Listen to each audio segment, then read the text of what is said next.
तो ब्रह्मांड में ऊर्जा के 28 स्टेशन हैं जिन्हें हम नक्षत्र कहते हैं। हर स्टेशन की आप कह सकते हैं अपनी एक खास पहचान है, अपनी एक कहानी है। तो चलिए आज सीधा चलते हैं 8वें स्टेशन पर और समझते हैं पुष्य की पोषण देने वाली दुनिया को। पुष्य को पोषण का तारा भी कहा जाता है। अब ऐसा क्यों है? क्योंकि ये वो ब्रह्मांडीय ऊर्जा है जो किसी भी चीज को न केवल शुरू करती है बल्कि उसे बढ़ा करती है, स्थिर बनाती है और मजबूती से खड़ा रखती है। आइए जरा और गहराई से देखें कि इस ऊर्जा की असल शक्ति आखिर है क्या। देखिए, नक्षत्रों की ऊर्जा एक क्रम में, एक फ्लो में बहती है। इसे समझने के लिए जरा पिछले नक्षत्र पुनर्वसु को देखिए। उसका काम था बिखरी हुई चीजों को वापस लाना, मतलब सुधार करना। पुष्य ठीक वहीं से शुरू होता है जहां पुनर्वसु का काम खत्म होता है। ये उस सुधार को स्टेबल करता है, उसे पोषण देता है और लंबे समय तक बनाए रखता है। तो फिर पुष्य की असली परिभाषा क्या हुई? सीधी सी बात है, ये वो ऊर्जा है जो किसी भी सिस्टम में स्थिरता, पोषण और निरंतरता लाती है। इसको एक स्टार्टअप की तरह सोचकर देखिए। वो शुरुआती संघर्ष का दौर अब खत्म हो चुका है और अब कंपनी एक भरोसेमंद और मजबूत बेस पर खड़ी है जो आगे बढ़ने के लिए पूरी तरह तैयार है। बस यही है पुष्य की ऊर्जा। लेकिन सवाल यह है कि इतनी शक्तिशाली और रचनात्मक ऊर्जा को सही दिशा कौन देता है? इसका मार्गदर्शन करते हैं बृहस्पति, जिन्हें हम देवताओं का गुरु भी कहते हैं। वही हैं जो इस पोषण को बुद्धिमानी से कंट्रोल करते हैं। बृहस्पति सिर्फ विकास नहीं देते, बल्कि वो निर्देशित विकास की बुद्धिमत्ता देते हैं। इसका मतलब समझिए, ये जंगल की तरह बेतरतीब बढ़ना नहीं है, बल्कि एक सलीके से सजाए गए बगीचे की तरह है, जहां हर चीज सोच समझकर, ज्ञान और नैतिकता के आधार पर ही विकसित होती है। बृहस्पति के 3 मेन प्रिंसिपल्स हैं जो पुष्य की ऊर्जा को एक आकार देते हैं। पहला है संरचित विस्तार, यानी बिना प्लान के नहीं बल्कि सोच समझकर आगे बढ़ना।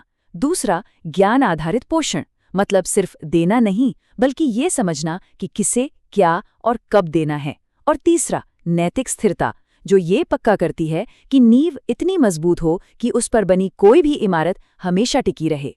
तो ये जो कॉस्मिक एनर्जी है, ये हमारी दुनिया में किन चीजों में दिखाई देती है?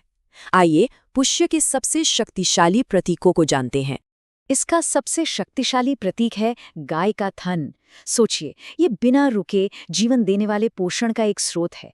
ये निस्वार्थ भाव से देने और किसी भी सिस्टम को लगातार बनाए रखने की क्षमता का सबसे सुंदर प्रतीक है। दूसरा प्रतीक है कमल। अब कमल की खासियत क्या है? ये कीचड़ से उगता है, पर उसकी गंदगी से एकदम परे, पवित्र और सुंदर रहता है। ये उस दिव्य विकास का प्रतीक है जो चुनौतियों के बावजूद अपनी सुंदरता और अपनी संरचना को बनाए रखता है। यही पोषण की ऊर्जा इसके भोजन में भी साफ झलकती है। दूध, घी, मक्खन और पौष्टिक अनाज, ये सब कुछ वही शुद्ध, सात्विक और जीवन देने वाली ऊर्जा के प्रतीक हैं जो पुष्य का मूल स्वभाव है। अच्छा, तो ये ब्रह्मांडीय ऊर्जा हम इंसानों की जिंदगी पर कैसे असर डालती है? चलिए देखते हैं कि ये हमारे व्यक्तित्व, हमारे करियर और हमारे रिश्तों को कैसे आकार देती है। जिन लोगों पर पुष्य ऊर्जा का प्रभाव होता है, वे असल में समाज की नींव होते हैं। वे स्थिर होते हैं, भरोसेमंद होते हैं और हमेशा दूसरों की मदद करने वाले होते हैं। ये वही लोग हैं जो बिना किसी दिखावे के अपने परिवारों और समुदायों के लिए एक मजबूत स्तंभ बनकर खड़े रहते हैं। समाज में इनका उद्देश्य क्या है? इनका वर्ण यानी सामाजिक भूमिका ब्राह्मण है, जिसका मतलब है ज्ञान और पोषण देना। और इनका धर्म यानी कर्तव्य है विकास को बनाए रखना और उसे सही दिशा देना। शॉर्ट में कहें तो वे सिर्फ स्थिरता नहीं लाते, बल्कि बुद्धिमानी भरा मार्गदर्शन भी करते हैं। पुष्य से जुड़े करियर के रास्ते में भी यही प्रोग्रेस दिखती है। शुरुआत अक्सर फाइनेंस, बैंकिंग या एडमिनिस्ट्रेशन जैसी बुनियादी भूमिकाओं से होती है। इसके बाद वे दूसरों का मार्गदर्शन करने के लिए टीचिंग या सलाहकार की भूमिकाओं में आगे बढ़ते हैं और आखिरकार वे लंबे समय तक चलने वाले संस्थानों का निर्माण करते हैं और उन्हें बनाए रखने का काम करते हैं। पुष्य से जुड़ी हर चीज में स्थिरता और पोषण का भाव होता है। दूध के उत्पाद शरीर को पोषण देते हैं, तो किताबें और दस्तावेज ज्ञान को एक स्ट्रक्चर देते हैं।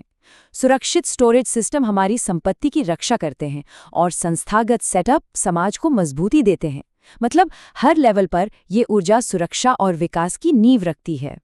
और रिश्तों में रिश्तों में पुष्य की ऊर्जा स्थिर, वफादार, सहायक और लॉन्ग टर्म कमिटमेंट के रूप में सामने आती है। यही ऊर्जा स्थायी और मजबूत पर्सनल कनेक्शंस के लिए एक मजबूत आधार बनाती है। तो इन सभी पहलुओं को अगर हम मिला दें तो पुष्य की शक्ति का सार क्या है? ये विकास के लिए एक मजबूत नींव है। अंत में पुष्य वो खामोश ताकत है जो निर्माण करती है, पोषण देती है और हमेशा हमेशा टिकी रहती है। ये वो दिखावटी ऊर्जा नहीं है जो सबका ध्यान अपनी तरफ खींचे, नहीं, बल्कि ये वो मजबूत नींव है जिसे अक्सर अनदेखा कर दिया जाता है, लेकिन जिसके बिना कुछ भी महान और स्थायी बनाया ही नहीं जा सकता।